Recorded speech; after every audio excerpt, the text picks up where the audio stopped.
Dear respected Tablighi brothers in the United States, Assalamu alaikum wa rahmatullahi wa barakatuh. We hope and pray that you are all well by the mercy of Allah. As many of you are aware, a serious division has occurred within the effort of Dawah and Tabligh.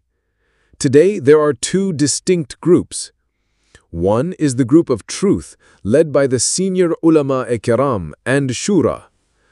The other is a misguided group, Batil, led by Maulana Saad. The Haqq group adheres to the true path of Dawah established by the noble companions of the Prophet ﷺ. They follow Shura, consultation, respect the scholars, and maintain the original principles of the Tabligh effort. On the other hand, Maulana Saad has made numerous statements that distort the clear meanings of the Quran and Hadith. He has publicly disrespected renowned scholars, spread fabricated or misquoted hadith, and misled many sincere brothers. This is why major scholars from all over the world, including from India, Pakistan, Bangladesh, Africa, the Middle East, and even the West, have declared that Maulana Saad and his followers are part of a deviated group.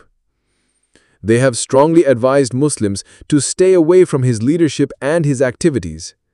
Therefore, we sincerely urge all our brothers and sisters in the United States, boycott Maulana Saad and his group.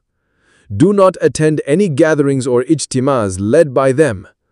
Hold firmly to the group led by the Ulama and Shura, who follow the authentic methodology of Tabligh.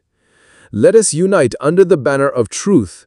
Let us stay away from fitnah and misguidance. May Allah guide us to the straight path and protect us from all forms of deviation. Ameen.